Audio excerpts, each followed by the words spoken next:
By 1947, the Indian independence movement operated as an unstoppable mass force. Millions of citizens mobilized across the subcontinent to demand sovereignty. If we rewind to the first meeting of the Indian National Congress in December 1885, we find a different reality, a tiny, highly exclusive gathering. At the center of this gathering sits a paradox.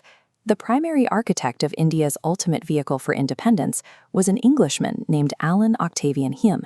Hume was a retired English civil servant. He had spent his career administering the very British Raj that the Congress would eventually dismantle.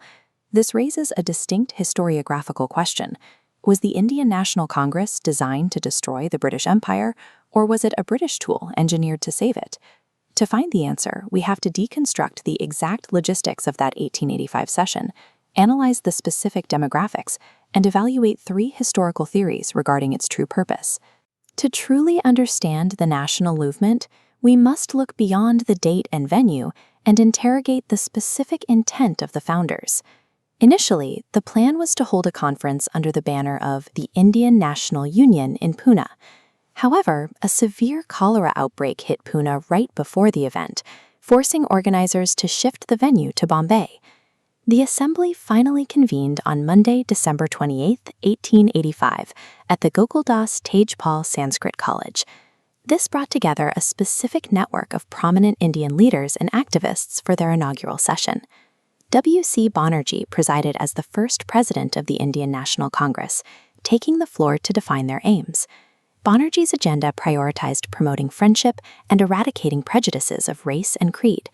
From there, it scaled up, consolidating national unity, recording the opinions of the educated classes, and laying down lines for future public action. These initial objectives were moderate, focusing on consensus building and structural unity rather than radical revolution or immediate independence. To understand why these early policies were so measured, we have to look closely at who was actually in the room shaping them. Looking at this demographic breakdown, lawyers and the educated middle class dominated the assembly. Revealingly, the old aristocracy, the Rajas and Zamindars, steered clear entirely, perceiving the liberal ideas as a threat. Similarly, the massive population of peasants had absolutely no representation. This exclusive club of educated elites dictated the organization's cautious, petition-based strategy for years to come. This brings us back to the century-long historical debate. How do we interpret Allan Octavian Hume's role in organizing this specific elite group?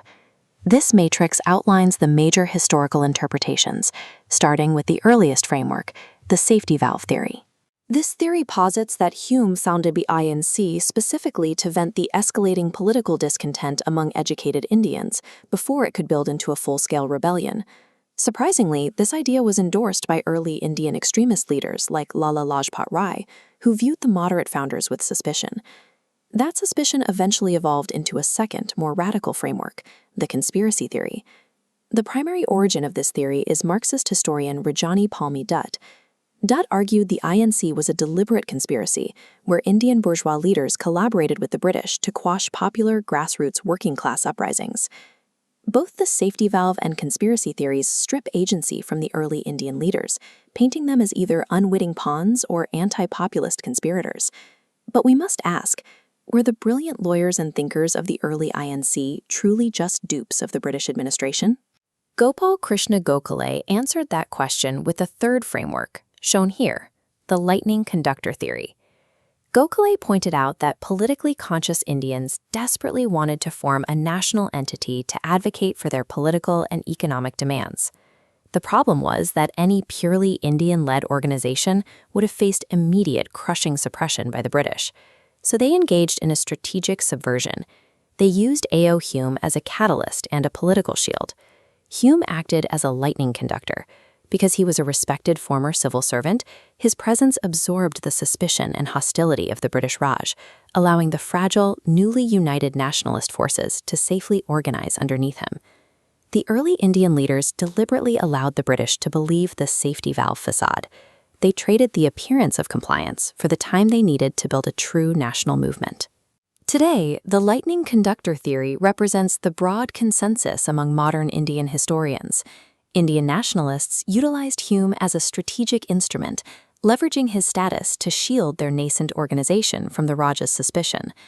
When we contrast that tiny, cautious gathering of lawyers back in 1885 with the massive, million-strong movement the INC would eventually become, the brilliance of their incubation strategy becomes unmistakably clear. Indian leaders successfully architected an opposition from within the empire itself, turning a moment of colonial oversight into a long-term strategy for sovereign assembly.